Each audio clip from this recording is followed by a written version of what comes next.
जय श्री राम जय बजरंगबली। दर्शक बंधु आपण माने अनेक प्रकार शाग को परिवार उपर व्यवहार करथिबे, किंतु एमिति गोटे शाग अछि जो शाग को आपण माने परिवार उपर व्यवहार करि परिबे एवं औषधि रूप में व्यवहार करि परिबे।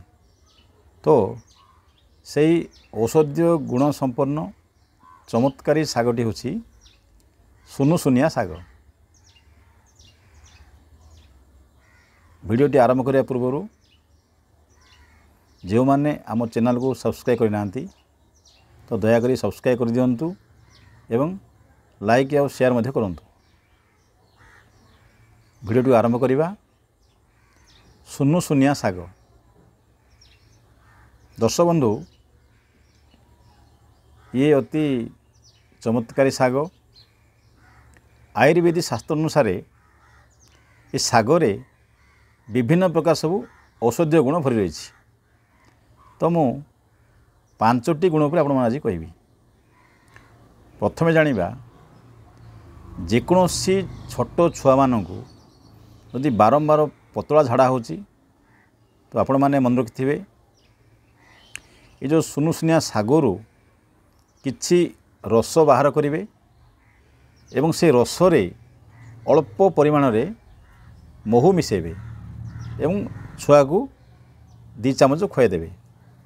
ए भलिया 2 दिन खुआ द्वारा पिला मानकर जेकोसी प्रकार पतला झाड़ा शीघ्र आरोग्य लाभ करिथाय। आपण देखिबे अनेक लोकंकु निद हेउना से माने रात्रि ठीक रे सोई पारु नाहंती। तो सेही व्यक्ति मानक पई ए सुनुसुनिया शाग अत्यंत गुरुत्वपूर्ण। कौन करिवे ए सुनुसुनिया शागरे घिओ द्वारा भाजिबे ताकू तरकारी करिवे और सेही तरकारी को क्रमान्वये 2-4 दिन खाइबे। या द्वारा भल भाव निद होता है। ये सुनुसुनिया शागर आउ एक चमत्कारी गुण है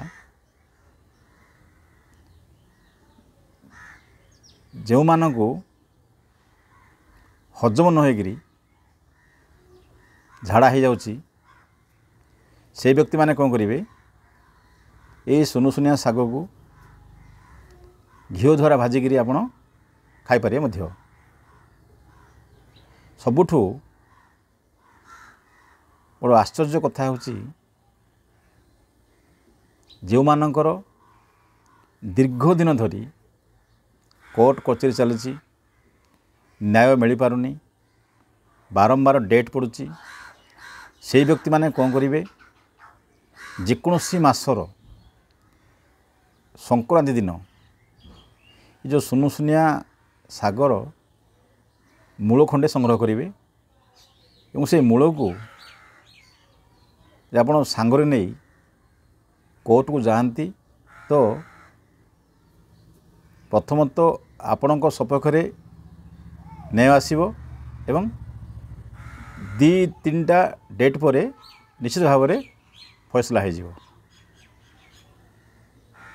तापर दर्शक बंधु यदि आपण माने कौनसी सभा समिति जाउछंती सेठारे कौनसी प्रकार गंडगोल हेबार संभावना रोची कि आपण ऊपर कौन प्रकार कथा आसबार अच्छी तो आपण कौन करेंगे जेकोसी रविवार एवं शनिवार दिन सकाळ अधुआ मुहरे ये सुनुसुनिया शागर मूल को संग्रह करेंगे ताकू कोଳରେ जाकी जदि आपण कौनसी सभा समिति को जाती तो सीटी आप निश्चित भाव में जयजुत करेंगे।